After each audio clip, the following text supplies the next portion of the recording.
The genesis of flourishing. By examining creation, the image of God, dominion, and the fall in Genesis, we find what God originally intended and still intends for humankind and our mutual flourishing. Creation. In the dark and formless void, God takes chaos and nothingness and transforms it into a garden where humankind can flourish and grow. Whether or not people believe in him, God makes creation and flourishing a reality. While people can experience elements of flourishing, love, happiness, family, work, success, and meaning, they cannot experience complete flourishing apart from a relationship with God. Dr. Miroslav Volf, director of the Yale Center for Faith and Culture, writes, "To be free, full, and flourishing, life must be lived in relationship to the divine." Thus, while I use the term flourishing to mean seeking a community's peace and wholeness, full flourishing is only possible through a relationship with God. John 14:6 says, Jesus said to him, "I am the way and the truth and the life. No one comes to the Father except through me." Jesus makes a relationship with God possible.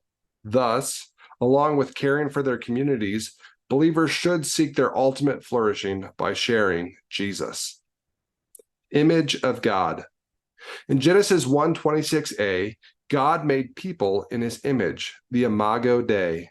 Let us make man in our image after our likeness. Humans are not the same as the lesser orders, plants, or animals. People are a member of creation, yet the very best of creation, its crown jewel. Being made in God's image grants every human inherent dignity and worth. Before aborting the preborn or locking immigrants away in cages, believers should ask whether these actions honor God's image or dehumanize people to the status of plant or animal.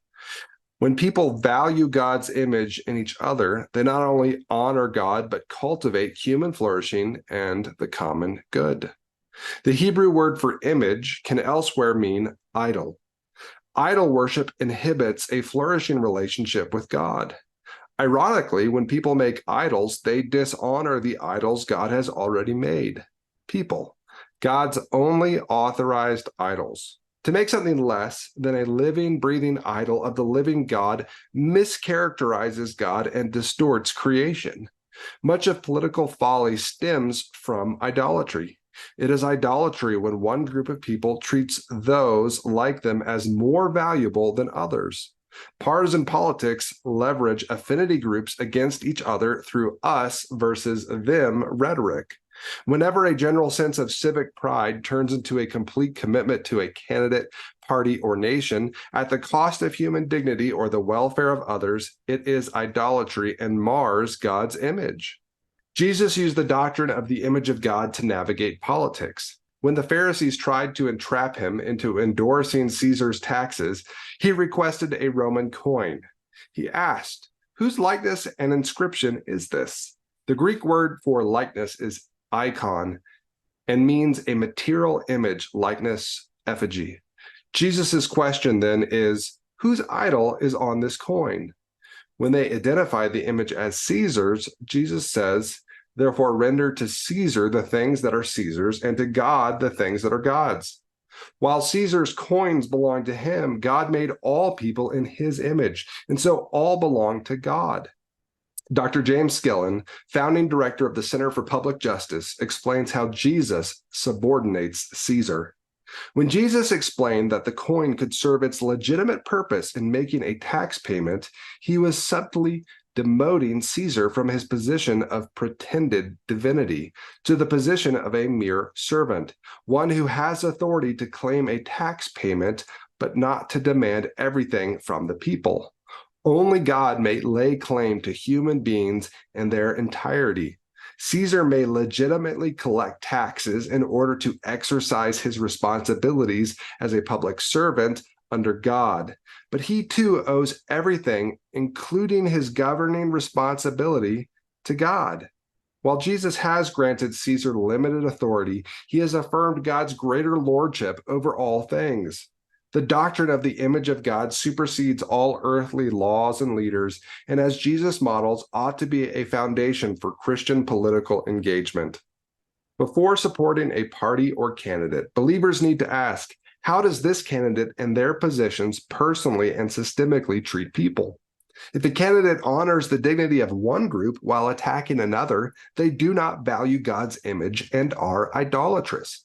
It is a Christian's duty to treat all people with dignity and respect, no matter their party, nationality, legal status, age, gender, sexual orientation, or other differentiating factors.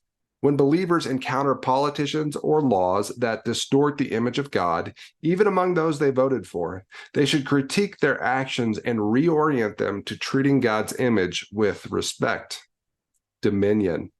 In Genesis 1:28b, God says, "Be fruitful and multiply and fill the earth and subdue it, and have dominion over the fish of the sea and over the birds of the heavens and over every living thing that moves on the earth." The Hebrew word for fruitful also means flourish. God entrusted humankind with authority over creation, dominion, to make it flourish. While dominion can mean abusive domination, it is also used for how the Messiah will rule. Catholic Bishop Dr. Robert Barron says, "Dominion does not mean exploitative lordship, but stewardship. God intends humankind to use their rule, which is an extension of his authority, for the common good of all creation."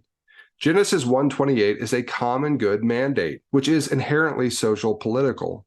When God made people in his image, he appointed them to a position of governance, from which he expected them to shape the earth and its commodities for creation's good. Being made in God's image grants all people, rich or poor, male or female, the authority to rule and cultivate the world, whether they do so poorly or as stewards. Politics is part of humankind's God-given task of stewardship. The fall. While many consider politics and politicians to be inherently evil, God invented politics before the fall. Thus, it is good. But due to the fall, sin has corrupted politics in what it can accomplish.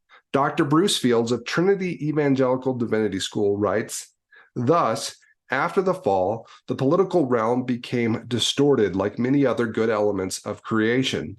But government itself is a good element of creation. When Adam and Eve disobeyed God, he cursed them with consequences that are in part political. When God cursed Eve in Genesis 3:16, he gave her husband rule over her. The fall distorts social relationships. The Hebrew word for rule can mean a rule that is either political or non-political. Likewise, God curses the ground so that Adam's work will often be painful, fruitless, and end in death. All work, politics too, is marred. The doctrine of the fall teaches two truths. First, Christians can approach politics with faith, hope, and even optimism that God can use them for good. Politics have a God-given potential to benefit society. It can be good to vote, run for office, work in public service, and engage in government. However, second, like the rest of creation, politics have become corrupt. Politics will never be as good as it could be due to sin's personal and systemic nature. Sin has incredible power to shape the human heart and influence government towards selfish goals that hinder the common good. Politics live in the tension between what could be and what is.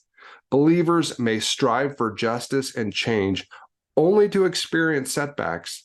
Until Christ's final redemption, Christians can participate in politics neither crippled by fear or overly expectant of what they can accomplish, but hopeful and confident that God can and will work through them. Please like the channel, like the video, subscribe, and leave a comment. Let me know what you think.